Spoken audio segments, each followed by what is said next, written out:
Howdy, howdy, howdy. It's Rodfather 916 coming from you early in the Big Tomato.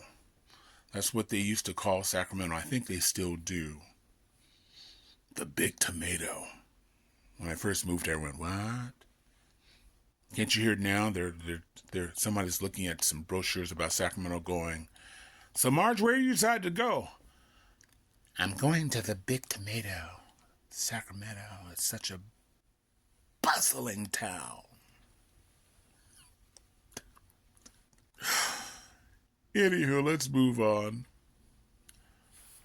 For years, most Americans watched three networks. TV on three networks. There was ABC, CBS, and NBC. And that's where we got most of our news. And these were trusted sources. People believed the anchors and those news departments. There was Walter Cronkite, Huntley, and Brinkley. And I forget who was over at ABC. But this is where America got their news. And this is where America saw news reports. This is where a lot of Americans for the first time saw young black children being attacked by law enforcement. Sometimes with dogs, sometimes with fire hoses, and sometimes with just batons. The movement back then used young children because their parents could lose their job, lose their car, lose everything for protesting. So used kids, but used children. And the world, the USA, was outraged by these images. They're just protesting and being attacked. Fast forward to the 60s. For the first time, Americans saw the war on TV. We saw wounded troops and their friends who did their best to bandage us and save their lives. In the foxhole with the troops were reporters. Veteran reporters like Mike Wallace was in the bunker with them. He was right there when people got shot. Many reporters were killed trying to get the news up close. And, we saw images of innocent Vietnamese farmers and individuals who just got caught and killed in a crossfire. We saw them on the road. And this is the time where our troops were being killed in large numbers. At 18, they could defend our country, but if they wanted to vote, they had to be 21. Now let's fast forward to the 90s. George W. Bush is president, and our country decides that we need to stop Iran from building a bomb. They're convinced that they have one, they have the materials, and after many years of finding, I remember George Bush saying, he was upset because they were out to kill his daddy, George Herbert Bush. Killed my daddy. With a tear in his eye. Okay, I'm back. But people were outraged what they saw in the news. But this time with, in the 1990s, reporters weren't allowed in the bunkers. They weren't allowed on the helicopters. We didn't see any people who were killed. In fact, we didn't see the caskets as they were being loaded onto a plane to be sent to their families as we did in the Vietnam War. So there wasn't outrage, just people who were sort of questioning why we were there, because they were so convincing that Iraq was building a bomb. But we didn't see Iraqis dead. Iranians dead. We didn't see it.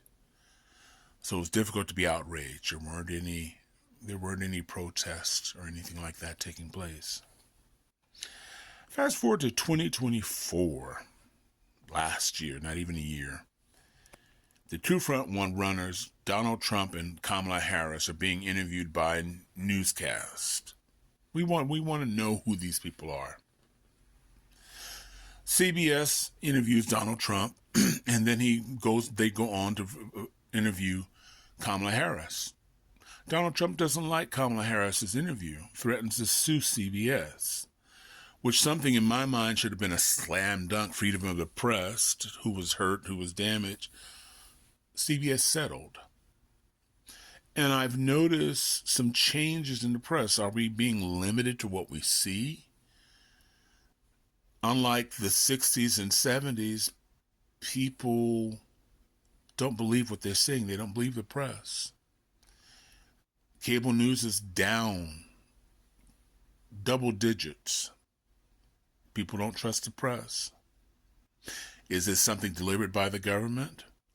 I do know last weekend, this past weekend, we saw very little of the protest in the South. Hundreds of thousands of protests in cities all over the South. We saw very little. We saw them in the blue states, but not the red states, leading some to think that the Republicans are still holding tight with Donald Trump, but that's not true. Even in the reddest state, his ratings have gone down 10%. He's now upside down. He's now underwater with Republicans. So was this deliberate that we don't see, that we're not allowed to see Republicans protest against him? I don't know. What do you think? Are we being limited? Are we becoming China, Russia, North Korea?